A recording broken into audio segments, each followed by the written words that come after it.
নমস্কার, high news আপনাদের সকলকে স্বাগত। আমি শ্রীপর্ণা রয়েছে আপনাদের সঙ্গে। করুণাময় থেকে বিকাশ ভবন পর্যন্ত মিছিল করছে 2016 এসএলএসটি চাকরি প্রাপকরা। পাশাপাশি নবান্ন এবং এসএসসি ভবনের স্মারকলিপি জমা দেওয়া হবে তাদের তরফে। তার আগেই ওয়াই চ্যানেলে ধর্ণা মঞ্চে মাথা কামিয়ে প্রতিবাদ করলেন। তাদের দাবি যোগ্য অযোগ্য তালিকা আলাদা করা হোক। চাকরি প্রাপকরা স্পষ্টই বলছেন, এই দুর্নীতির মধ্যে আমরা নেই। আমরা এখনো পর্যন্ত বুঝতেই পারছি না আমাদের অপরাধটা কোথায়। নিজেকে মূল্যায়ন করে দেখলাম আমাদের একটা অপরাধ রয়েছে না কি 2016 সালে এসএলএসটি পরীক্ষা দিয়ে বৈধভাবে চাকরি পাওয়া, এটাই আমাদের অপরাধ। তাই সেই অপরাধ বা পাপের প্রায়শ্চিত্ত করার জন্য ওয়াই চ্যানেলে ধর্ণা মঞ্চের সামনে মাথা কামিয়ে প্রতিবাদ চাকরি প্রাপকদের।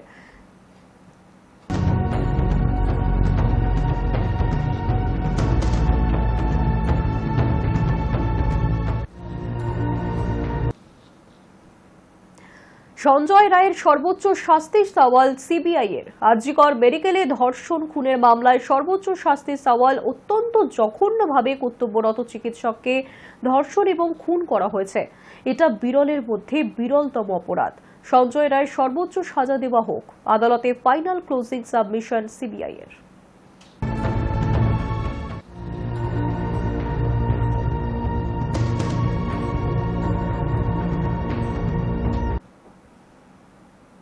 রেশন দুর্নীতির তদন্ত করতে গিয়ে ফের আদালতে ভৎসনার মুখে পড়তে হলো ইডিকে।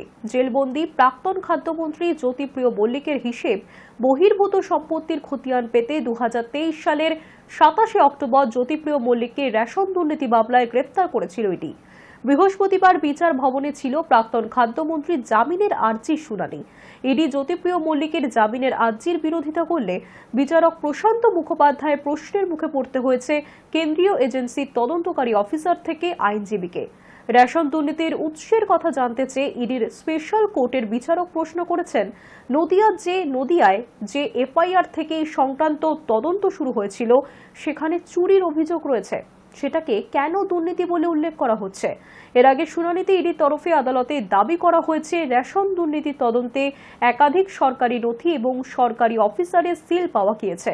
সেই প্রসঙ্গেই বৃহস্পতিবার বিচারক প্রশ্ন করেছেন, যদি দুর্নীতি হয় তাহলে আজ পর্যন্ত এই সমস্ত সরকারি অফিসারকে জিজ্ঞাসাবাদ কেন করা হয়নি? যারা রেশন কম পেয়েছেন বলে অভিযোগ করেছেন তাদের সঙ্গে কি কথা বলেছিলেন?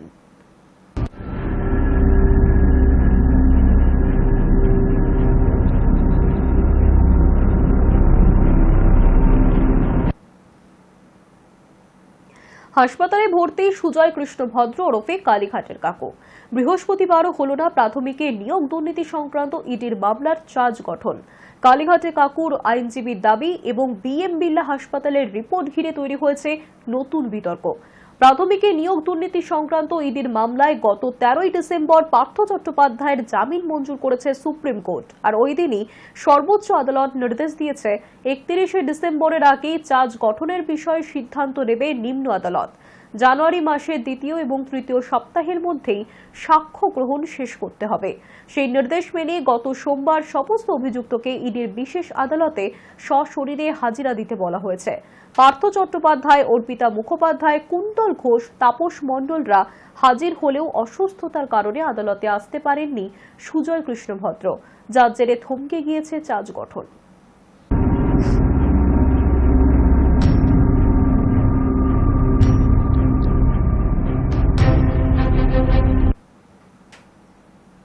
মালদার তৃণমূল সহ সভাপতি দুলাল সরকার ওরফে বাবলা সরকারকে খুনের ঘটনায় আরও 5 জনকে গ্রেফতার করেছে পুলিশ। ধৃতদের মধ্যে একজন স্থানীয় হলেও বাকিরা অন্যান্য এলাকার বাসিন্দা বলে জানিয়েছে ইংরেজবাজার পৌরসভার পুরপ্রধান কৃষ্ণেন্দু নারায়ণ চৌধুরী। বৃহস্পতিবারই এই ঘটনায় 2 জনকে গ্রেফতার করেছিল মালদা জেলা পুলিশ। তাদের মধ্যে মোহাম্মদ সামি আক্তার, একজন বিহারের কাটিহারের বাসিন্দা, অপরজন টিঙ্কু ঘোষ, ইংরেজবাজারের গাবগাছি অঞ্চলের বাসিন্দা তিনি। শুক্রবার সকাল পর্যন্ত মোট গ্রেফতারির সংখ্যা হল 7। অন্যদিকে শুক্রবার সকালে হাসপাতাল থেকে দুলাল সরকারের দেহ ইংরেজবাজারের মহানন্দা পল্লীর বাড়িতে নিয়ে যাওয়া হয়েছিল। সেখানে তাকে শেষ শ্রদ্ধা জানাতে উপস্থিত ছিলেন কৃষ্ণেন্দু নারায়ণ চৌধুরী সহ জেলা তৃণমূলের অন্য নেতারাও।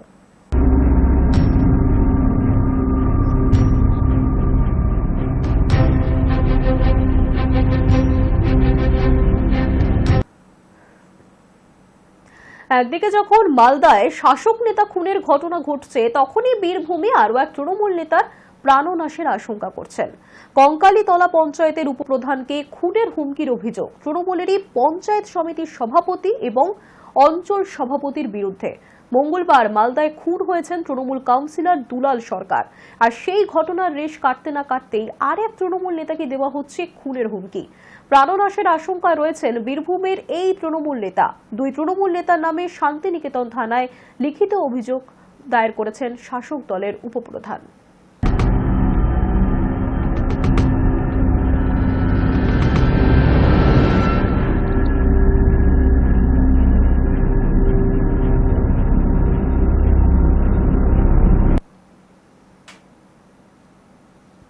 চিন্ময় প্রভুকে কি রীতিমতো ভয় পাচ্ছে ইউনূস সরকার? প্রায় ৩০ মিনিট উভয় পক্ষের যুক্তি তর্ক শুনানি শেষে চট্টগ্রাম মহানগর দায়রা জজ সাইফুল ইসলাম জামিন আবেদন নামঞ্জুর করেছেন।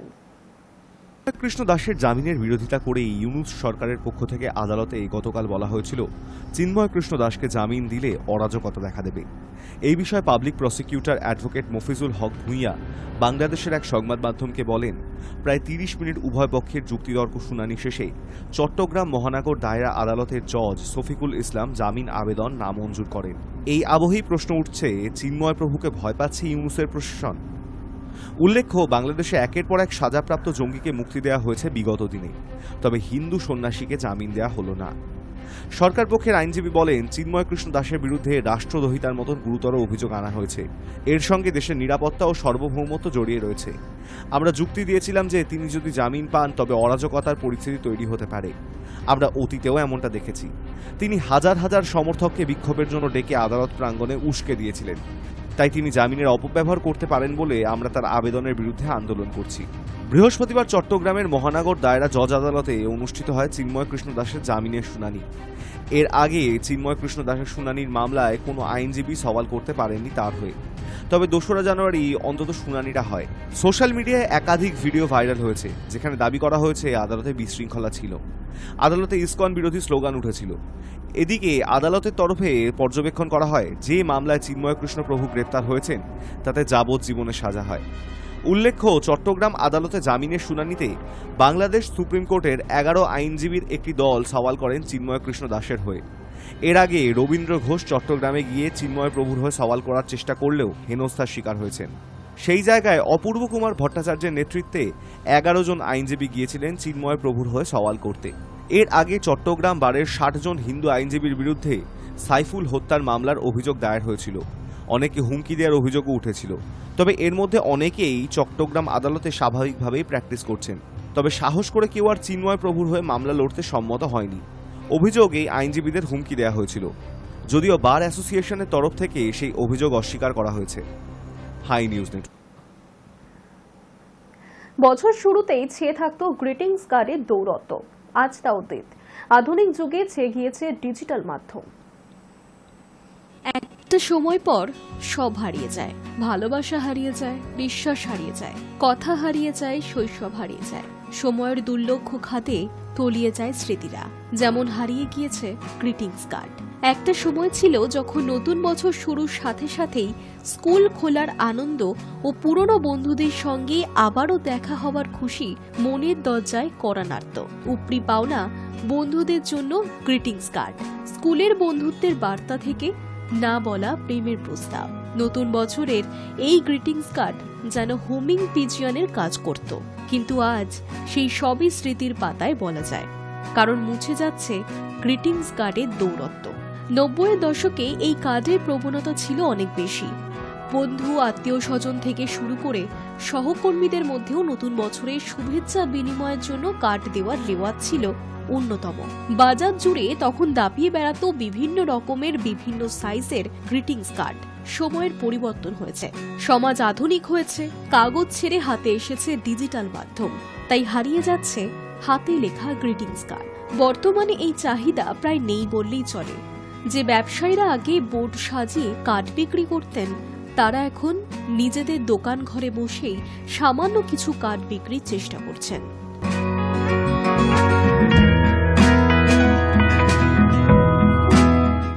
পুরো হারিয়ে যাওয়ার ব্যাপার, একদম কিচ্ছু নেই, যা ছিল তার 10%ও নেই। শুধু বাচ্চাদের কিডসের কার্ড কিছু বিক্রি হয়। আমাদের কার্ড এক সময় ছিল যখন সকাল মানে পুরো বোর্ড লাগিয়ে কার্ড বিক্রি করা, বোর্ড তো বন্ধ হয়ে গেছে, ভেতরে রেখেও বিক্রি হয় না, মানে এমনি রেখে দিয়ে যে কিছু সংখ্যক কিনবো সেই কার্ডও বিক্রি হয় না, মানে শুধু কেনা মানে ওয়াস্টেজ মানির মতো আর কি। সেটা জাস্ট একটা বিক্রি করতাম এতদিন ধরে, সেই আগ্রহ থেকে নিয়ে আসা, কিন্তু পুরো থেকেই যাচ্ছে, যার জন্য কার্ডটা মনে হয় না আগামী দিনে আর আমরা উঠিয়ে বিক্রি করতে পারবো। যা রয়ে গেছে সেগুলো বিক্রি হলে হবে, নাহলে মানে কার্ডের ব্যাপারটা শেষ। এখন তো পুরো মানে মোবাইলেই সব হয়ে গেছে। শুধু বাচ্চারা কিডস কার্ড হয়তো 2-4টে বাচ্চা নিচ্ছে, সেগুলো বাচ্চাদের মধ্যেও এখন সেরকম কার্ড নেওয়ার ক্ষমতা কমে গেছে।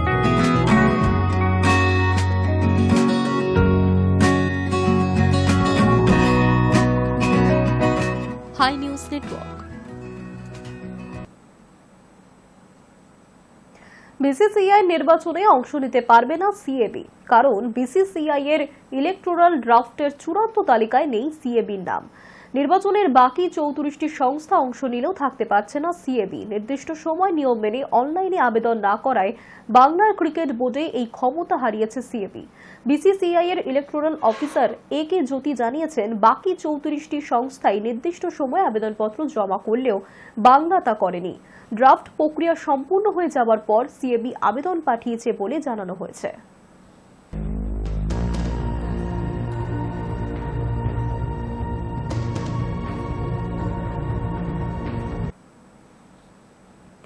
আবারও ভাইরাসের আতঙ্ক, চর্চায় সেই চীন।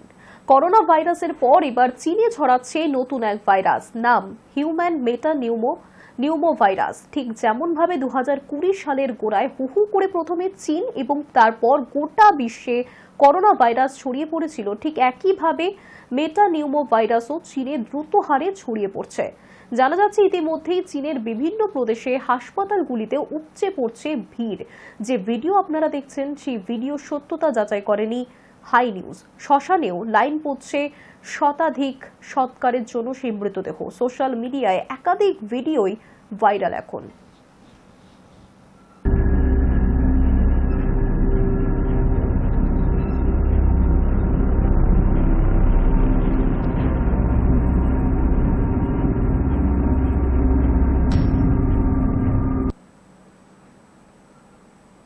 নিউজ টুডে এখনকার মতো এই পর্যন্তই। দেখতে থাকুন হাই নিউজ, নির্ভীক নিরপেক্ষ।